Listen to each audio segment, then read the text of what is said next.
the Kapuso Primetime Queen, Marian Rivera! Hello, Marian! Ayan, thank you. Hi! Round of applause sa Carmel. Hi, Leah. Marian, welcome. Wow, and you look lovely as ever. Parang mas maganda ka pa and more blooming after your wedding. Wow, thank you. Kamusta ka, Marian? Eto, happy. Di pa rin ako makapaniwala sa nangyayari sa buhay ko. Talagang masasabi ko, kumpleto na talaga ang buhay ko. Yes! Marian, tell us, paano ba naging kumpleto na?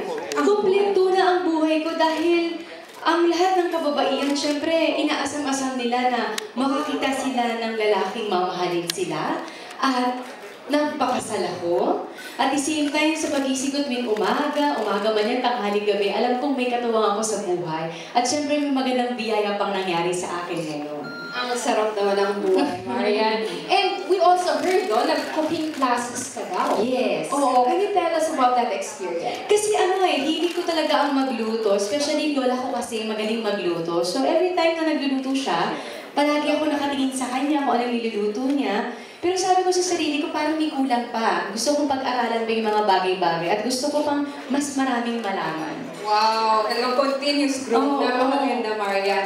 And speaking of cooking, kaya naman perfect na perfect ka to be our judge today. Pwede bang ma-invite kita na tikman? Ay, sure. Yung inihanda ng ating dalawang chef, afritada. Sige, tikman natin. Sumama ka din. Sige, Para mawalilig ka din. Okay. Ito muna ang titikman ko, ha? Kay chef. Okay. Ito masarsa, mas malaman. Titikman ko, ha?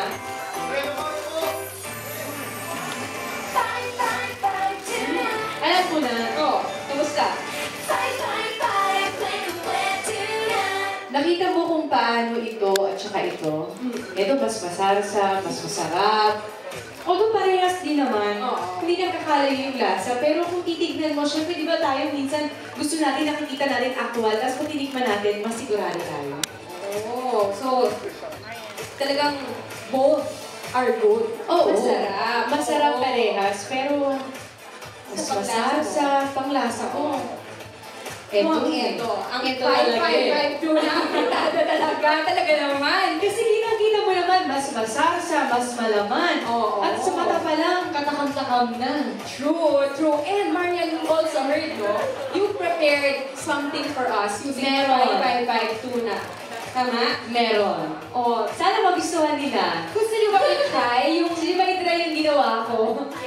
May prepare si Marian for us. Oo. Pero sana magkasya sa lahat. Hindi ko alam na ganito kayo kadami. Pero ayan, try nyo at sabihin nyo sa akin kung ano ang lasa at ano ang nagustuhan niyo. Oh, waiters, Mga waiters, please bring in the dish that Marian cooked for us using, of course, 555 tuna adobo at Bicol Express. Bicol Express. On stage. So, talaga namang kanina, ginutom natin sila sa presentation ni Sir Ben. Kasi ang ganda ng videos, di ba? Ngayon, pinapakain natin sila. Oo, para at least hindi lang ako yung nakakatikim. At least pati sila natitikman nila yung 555. Absolutely. Guys, handa yan ni Marian ha, so please ubusin nyo. Oo, Saka masarap. masarap yung may kasamang rice. Oo, syempre, kompleto. Kompleto na. as we Oo. say. Yes. So please, huwag kayong mahiya. You can try out yung dish na prepare ni Marian for all of us. Adobo at Bicol Express yan. 555 tuna. Yes. Ayan na, ang Bicol Express ko. Enjoy the dish. Let's give them a bit of time, Marian, para matikman nila. Kamusta so far yung mga first takers natin? Sarap? Parang gusto nung i-bawal na lahat? Okay. Dito sa table na ito, Ayan, oh. ano po masasabi nyo? Ito yung naka-polka dots. Oh, kamusta po? Masarap. Wow. Oo. Talagang pwede ka ng chef na talaga. Chef Marian. Okay. Well, habang pinipapass around pa sila ng iyong special dish for all of our guests, how does it feel, Marian, matanong kita, to be chosen as the new endorser of 5552? Siyempre, alam mo, sa bawat ini-endorse ko na nagtitiwala sa akin, isang malaking karangalan yan para sa akin. Pero sabi ko nga, yung AAA, siyempre yung management ko, hindi namin kukunin ng isang produkto na hindi ko pinaniniwalaan. So siyempre, dati pa lang sino ba namang hindi nakakalam ng 555? Lalo na ngayon, mas pinasasa, mas pinasarap. Kumbaga, kompleto talaga siya. Ang kulang lang siguro, rice, especially ako, nagtitaping ako. Yung mga pagkakataong nagkikrave ako sa adobo, afritada. So, easy open can pa yan. So, pwede ko siyang dalhin sa taping na every time na magugutom ako, sisiguraduhin kong mabubusog ako.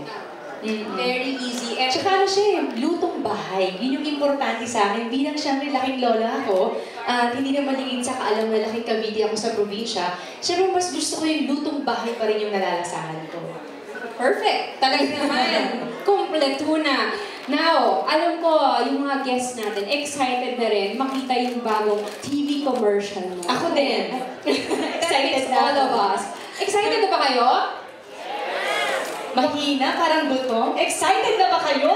Yeah! Yung bagets lang, yung go! Yes! Marian, please do the honors and introduce you. Ayan, para sa mga kaibigan natin sa press, kung saan man, Nelson, bilang busy ka dyan, kailangan panoorin niyo ito, ang aking bagong TVs.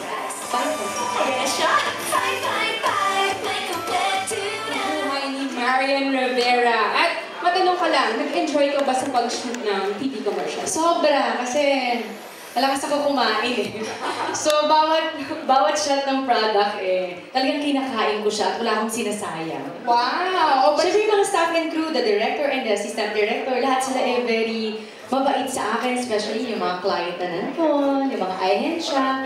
So, sobrang in-enjoy namin, sobrang positive lang siya. Ang saya. At balita nga namin, sobra kang nasiyahan sa Sobra. TVC. So at this point, we would like to share with May behind the scenes? Yes! Huwag ka na. Makulit ako dyan. Papakita natin sa kanila, ibubuhay ka namin. Let's all watch this.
In-edit naman po pala nila yung mga kakulitan ko. Konti lang po yung pinakita.